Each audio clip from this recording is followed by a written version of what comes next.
It was a cold and rainy night when they dragged her in. Her clothes were torn. Her hands were tied. Blood ran down her face, but her eyes were calm. She didn't scream. She didn't cry. She didn't say a single word. Officer Harris, a tall white cop with a bad temper, pushed her hard into the holding cell. "Another one off the streets," he said with a laugh. "Probably some junkie who got in a fight." The other officers laughed too. But Rookie Officer Daniel looked at the woman quietly. Something didn't feel right. She just sat there, hands in her lap, eyes straight ahead. She didn't ask for water, didn't beg for help. She didn't even flinch when the metal door slammed shut behind her. Hours passed. The station was quiet again. Most officers had gone home. But Daniel stayed behind.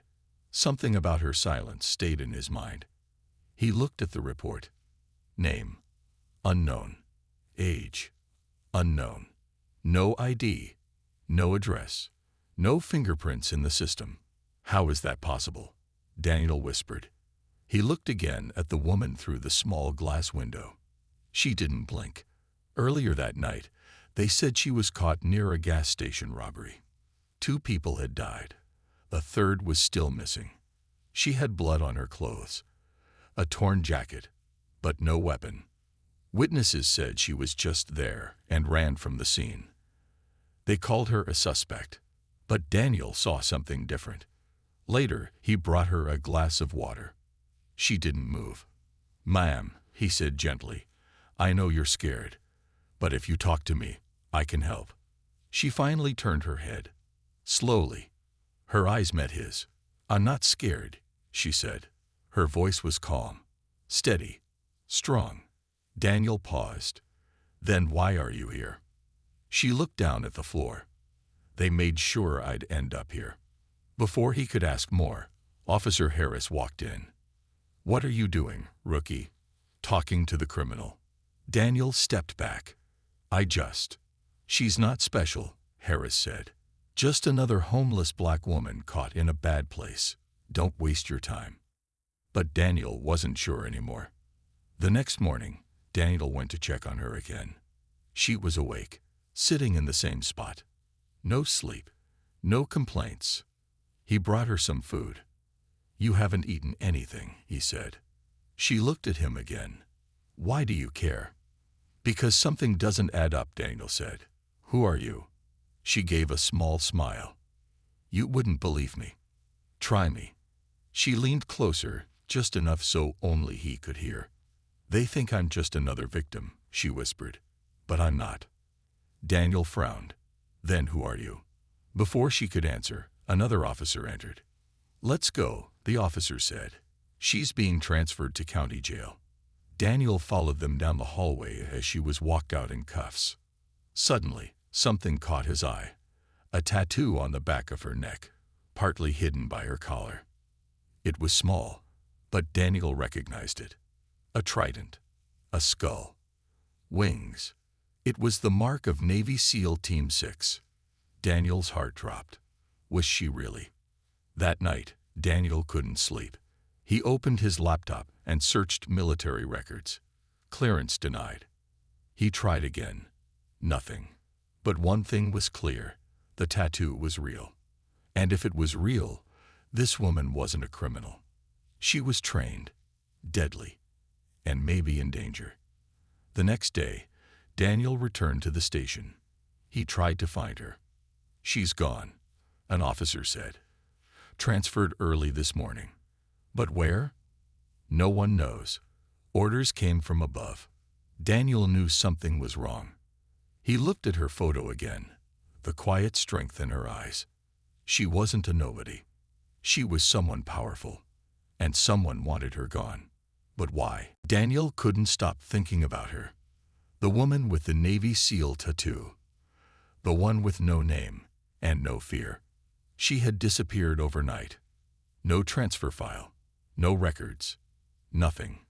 Daniel asked the others at the station, but they brushed him off. "Let it go, Rookie," Officer Harris said. She was just another stray.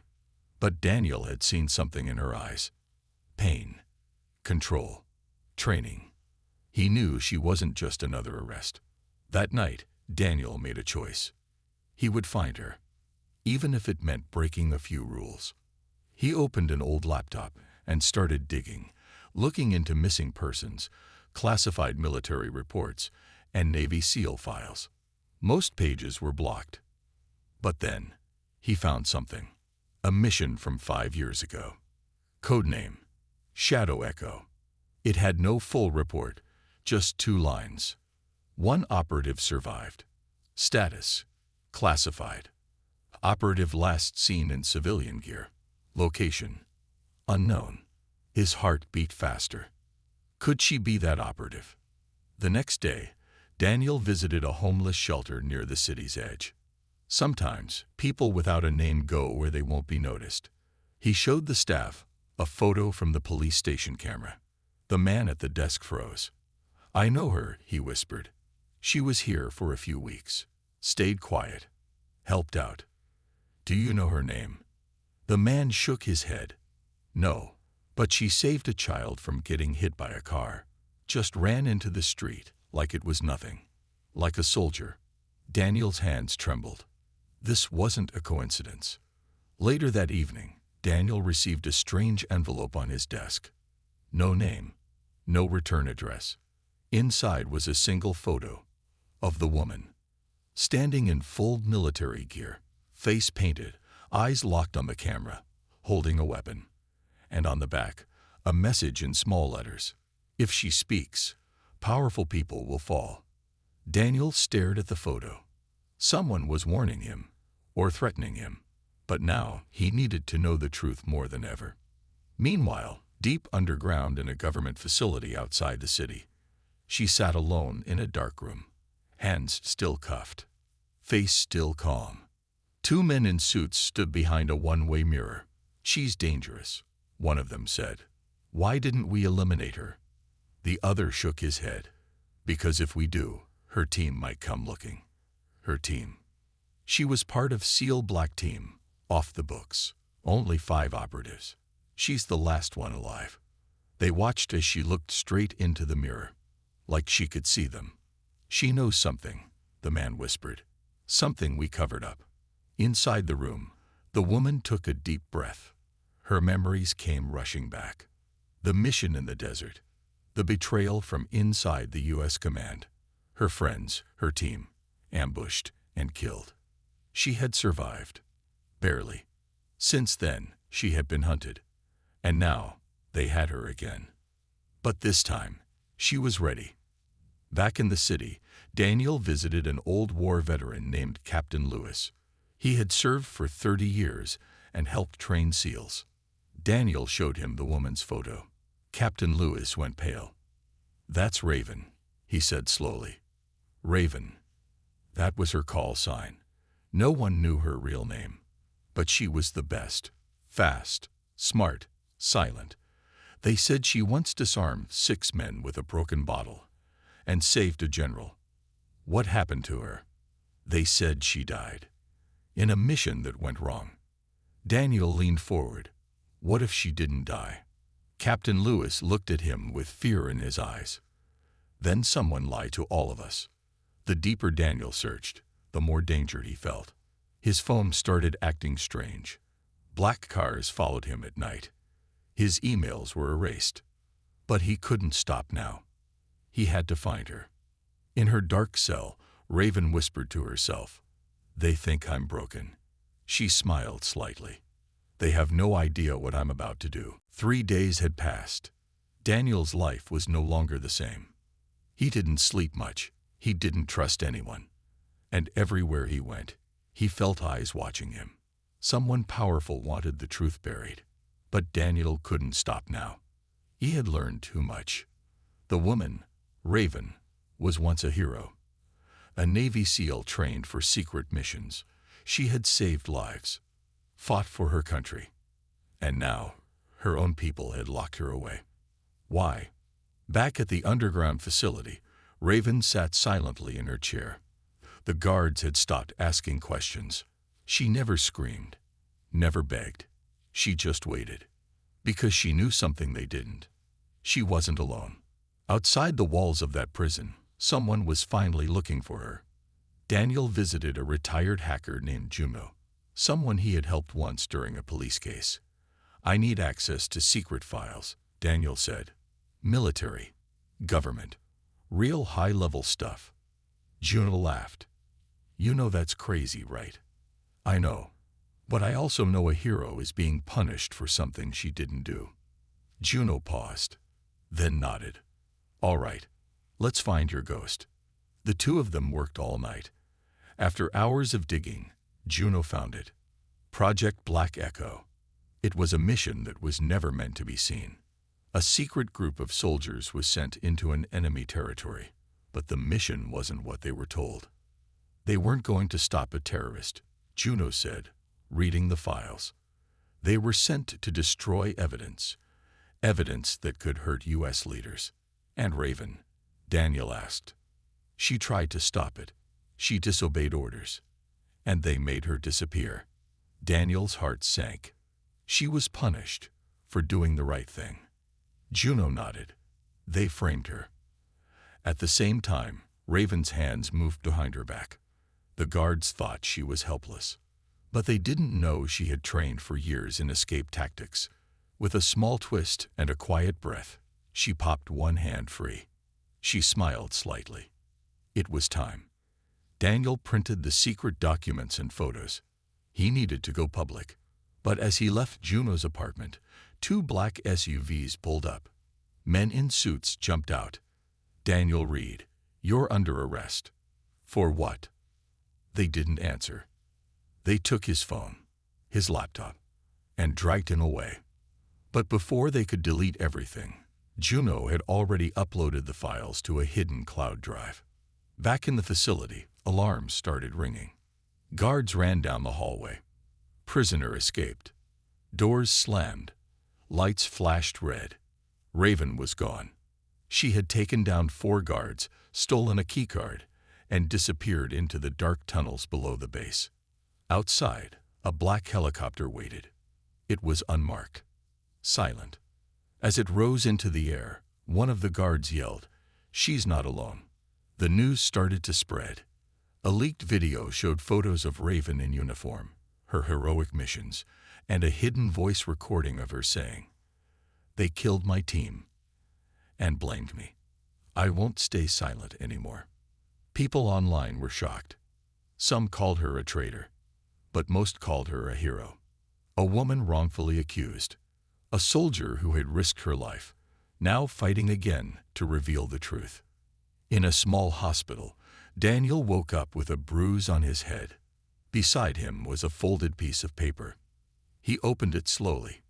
Inside it said, "They took everything from me, but they didn't break me. Thank you for not giving up." Daniel smiled. She was free.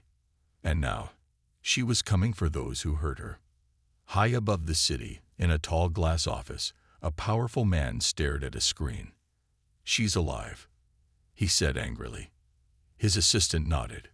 "And she's coming." He slammed his fist on the table. "Stop her, or this whole thing will fall apart." But it was too late. Raven had already started the hunt. And this time, she was choosing the battlefield. Raven wasn't running anymore. She had been running for years, fleeing from the people who had taken everything from her. But that was over. Now she was hunting them. The men who had betrayed her, the ones who had buried her mission, the ones who had left her team to die and made her the scapegoat. She wasn't just angry anymore. She was focused. And she was ready. It was 3 a.m. when Raven landed. She hadn't called anyone. She didn't need to. Her plane had landed in an abandoned airstrip, far from the city. It was dark, quiet, and isolated. Her boots hit the ground as she stepped out, a shadow in the night. Raven had one goal now: find the men behind Project Black Echo, the ones who had killed her team and tried to bury her. She had a list: names, locations, and most importantly, secrets. The first name on her list was someone she had known once, General Peterson, a man she had trusted, but now he was part of the web of lies that had ruined her life. Meanwhile, in a sleek skyscraper downtown, Daniel sat in a small cafe, looking at his phone. He had just woken up from the attack and didn't know where to go. But the files Juno had sent him kept flashing in his mind. Suddenly, his phone buzzed. A message from an unknown number. "She's coming for them. You should help her." Daniel stared at the message. It was from Raven. He knew she was dangerous. He knew she had the skills of a soldier. But there was one thing he hadn't fully understood until now. She wasn't just fighting for herself. She was fighting for all the people who had been hurt by the corrupt system, the people who had never had a chance. And now she was inviting him into her war. The next morning, General Peterson walked into his office, oblivious to the storm that was coming. He had just finished a meeting when his assistant came rushing in. "Sir, you need to see this," she said, holding up her phone. On the screen was a video, a grainy, low-quality clip, but it was enough. Raven, standing in front of the camera, her voice calm but deadly. "You thought you could silence me, didn't you, General? You thought you could erase the truth, but you made one mistake. You underestimated who I am. And now you will pay for what you did to me and my team." The general froze. Raven wasn't just coming for him. She was sending a message. And she wasn't going to stop until every last person involved paid the price. Back in the shadows, Raven was already preparing for her first strike. She had found Peterson's location, his home, his office, his daily routine, everything. He had been the one to authorize the mission that destroyed her team. And now she was going to make him pay. Her plan was simple: get in, get the truth, and get out. She wasn't going to give him a chance to fight back. It was time to end this. General Peterson's mansion stood on a hill, isolated from the rest of the city. It was heavily guarded, surrounded by high fences, cameras, and armed security. But Raven didn't care about any of that. She moved in silence, like a shadow in the night. Her first target was a security guard patrolling the outer fence. She caught him by surprise. A quick, quiet movement, and he was out cold. Raven took his radio, listening carefully to the communication between the guards. She was in. Inside, Peterson sat in his office, unaware that his life was about to change forever. He had just poured himself a drink when the door creaked open. He didn't look up at first. "I said, no visitors," he muttered, still staring at his glass. Then the lights flickered. The door closed behind him with a heavy thud. He looked up, his face turning pale. Raven stood in the doorway, her eyes locked onto his.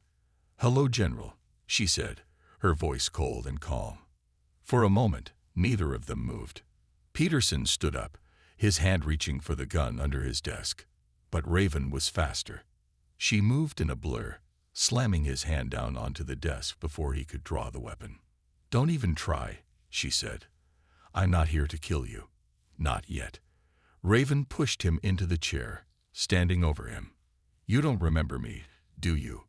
she asked. Peterson's eyes were wide with panic. "What do you want?" "Answers," Raven said quietly. "I want to know who gave the orders to kill my team." Peterson's face twitched. I don't know what you're talking about." Raven stepped closer. "Don't lie to me, General. I know you were there. I know you saw the order go out. You destroyed everything I ever cared about." Peterson shook his head. Tell me who was responsible, or I will make you remember everything," Raven said, her voice turning deadly. He looked into her eyes and saw something he had never seen before, a fury so strong it could destroy everything in its path. And then he finally broke. "It wasn't me," he said, his voice trembling. It was higher up. You have to understand. I had no choice." But Raven didn't want excuses. She wanted justice. "Thank you," she said simply, her voice filled with gratitude. Daniel smiled. "I didn't do this alone. We all did this. But you were the one who started it." Raven nodded, her eyes scanning the room. "It's over," she said quietly. "But the fight doesn't stop here. There are still people out there who need our help." And so, Raven's journey was far from over. The system was broken, but it wasn't beyond repair. And she would continue to fight for justice, for herself, for her team, and for anyone who had been wronged. The hunt wasn't over yet.